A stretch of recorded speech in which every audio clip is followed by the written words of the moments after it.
제77차 유엔 총회 고위급 일반 토의가 시작된 가운데 한국의 윤석열 대통령은 첫 유엔 연설을 통해 자유와 평화가 위협받고 있다며 유엔과 국제규범을 통한 연대를 강조하고 북한에 대해서는 직접적인 언급 대신 핵무기를 포함한 대량 살상 무기와 인권 유린 문제를 지적했습니다.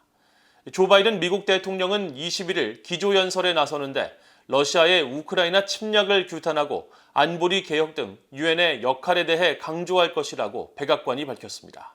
박형주 기자가 보도합니다. 유엔 총회의 꽃으로 불리는 고위급 일반 토의가 20일 미국 뉴욕 유엔 본부에서 막을 올렸습니다. 유엔 총회에 처음으로 참석하는 한국의 윤석열 대통령은 10번째로 연단에 올라 자유와 연대, 전환기 해법의 모색이라는 제목으로 연설했습니다.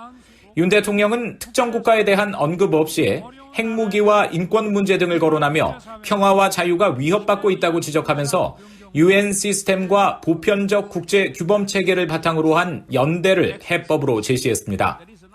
오늘날 국제사회는 힘에 의한 현상 변경과 핵무기를 비롯한 대량 살상무기, 인권의 집단적 유린으로 또다시 세계 시민의 자유와 평화가 위협받고 있습니다. 이러한 자유와 평화에 대한 위협은 유엔과 국제사회가 그동안 축적해온 보편적 국제규범 체계를 강력히 지지하고 연대함으로써 극복해 나아가야 합니다. 윤 대통령은 또 대한민국이 국제사회의 책임 있는 일원으로서 자유와 국제사회의 번영을 위해 책임과 역할을 다할 것이라고 밝혔습니다. 유엔의 노력 덕분에 대한민국은 이렇게 성장할 수 있었습니다. 그러므로 대한민국은 세계 시민의 자유 수호와 확대, 그리고 평화와 번영을 위해 유엔과 함께 책임을 다하겠습니다. 윤 대통령은 이날 연설에서 자유를 21번, 국제사회를 13번 언급했으며 북한에 대한 언급은 하지 않았습니다. 이에 대해 한국 대통령실 고위 관계자는 핵무기를 비롯한 대량 살상 무기와 인권 문제를 언급한 것이 북한에 보내는 간접적 메시지라며 자유의 바탕을 둔 국제사회와의 연대라는 거시적 메시지 또한 대북 메시지로 해석할 수 있을 것이라고 설명했습니다. 윤석열 대통령은 연설 이후 안토니우 구테우스 유엔 사무총장과 만나 한반도 비핵화와 평화를 위한 유엔의 역할을 요청하고 보건과 기후변화 등 국제 현안에 대한 협력 방안도 논의했습니다.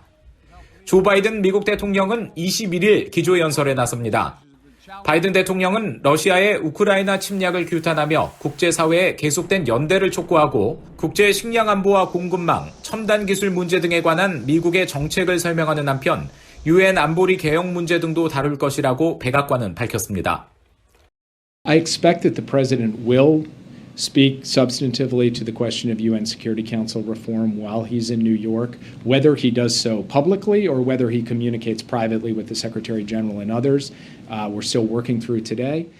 바이든 대통령은 21일 안토니우 구테우스 유엔 사무총장과 리즈 트러스 영국 신임 총리, 윤석열 한국 대통령 등과 개별 양자 회동을 진행할 예정입니다.